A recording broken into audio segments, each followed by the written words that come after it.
என்னங்க இன்னைக்கு என்ன டிஷ் செஞ்சு காமிக்க போறேன்னா பீட்ரூட்டோட உருளைக்கிழங்கு சேர்த்து ஒரு சிம்பிளான பொரியல் தாங்க செய்ய போறேன்.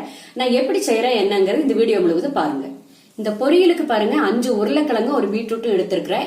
இதை கழுவி கட் பண்ணிக்கலாங்க. காய் கட் பண்ணியாச்சுங்க. உருளைக்கிழங்கு பாருங்க நல்ல பெரிய பீஸா கட் பண்ணி இருக்கிறேங்க. பீட்ரூட் பாருங்க லேசாவும் இருக்கும், சின்ன பீஸா கட் பண்ணி இருக்கிறேங்க. பொரியல் செய்ய ஆரம்பிச்சிடலாங்க. ஒரு பிரஷர் ஃபேன் ஒன்று வச்சுக்கோங்க. 2 டேபிள் ஸ்பூன் ஆகிற மாதிரி எண்ணெய் ஊற்றி விட்டுக்கோங்க. எண்ணெய் காஞ்சிருச்சுங்க. கடுகு கொஞ்சம் போட்டுருங்க.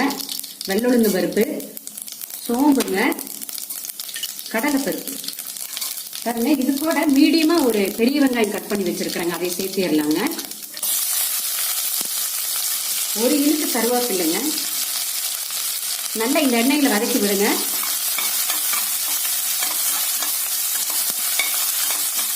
வெங்காயம் பாருங்க முக்காலும் வதங்கியாச்சு. நம்ம கட் பண்ணி வச்சிருக்கிற பீட்ரூட் இதோட சேர்த்திடலாங்க. நல்லா இந்த வெங்காயத்தோட வதக்கி விடுங்க.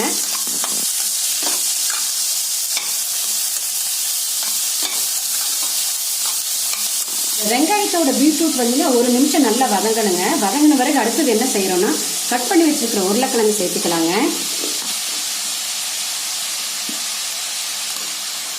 இதையும் அப்படித்தாங்க நல்லா 1 நிமிஷம் வதக்கி விடுங்க. உருளைக்கிழங்கு போட்டு 1 நிமிஷம் வதக்கின வரை என்ன செய்யறீங்கன்னா கொஞ்சமா மஞ்சத்தூள் போட்டு விட்டுருங்க. இந்த பொரியலுக்கு தேவையான சாம்பார் தூள் கொஞ்சம் போட்டுக்கலாங்க.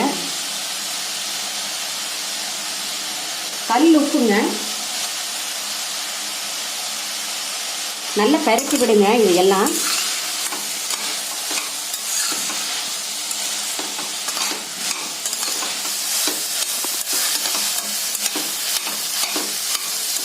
என்ன செய்யறேன்னா 3/4 டம்ளர் தண்ணிங்க, 100 ml இருக்குங்க தண்ணி. இதை ஊத்தி விட்டுருங்க. ஊத்தி விட்டுட்டு ஒரு கலக்கு கலக்கி மூடி போட்டு மூடி 4 விசில் விட்டுருங்க. பாருங்க இந்த மாதிரி ஆவி வரும்போது வெயிட் போட்டு விட்டுருங்க. 4 விசில் விட்டு இறக்கி இருக்கிறேங்க. ஓபன் பண்ணி பார்க்கலாங்க.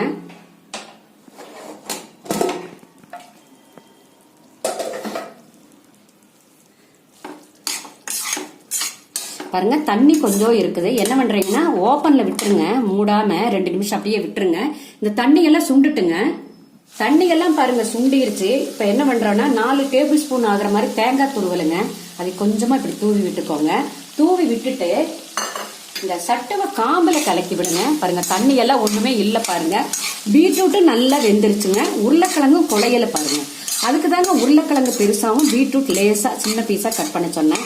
இவ்வளவுதாங்க பொரியல் ரெடிங்க. தேங்காய் பூ போட்ட பிறகு 1 நிமிஷம் மட்டும் அப்படியே அடுப்புல இருக்கட்டுங்க. பாருங்க தண்ணி எல்லாம் ஒண்ணுமே இல்ல. பாருங்க பொரியல் பாருங்க சூப்பரா வந்திருக்கு. பாருங்க இந்த பொரியல் சிம்பிளான பொரியல் தாங்க, ஆனா டேஸ்டியான பொரியலுங்க. இப்ப நீங்க லஞ்ச் பாக்ஸ்க்கெல்லாம் எடுத்துட்டு போகும்போது வெரைட்டி மீல்ஸ் எல்லாம் செய்யும் போது இந்த மாதிரி பொரியல் செஞ்சு பாருங்க. ஒரு ரசம் வச்சு சாப்பிட்டு பாருங்க. இந்த பொரியல் அவ்வளவு நல்லா இருக்குங்க. நீங்களும் இதே மாதிரி செஞ்சு பாருங்க.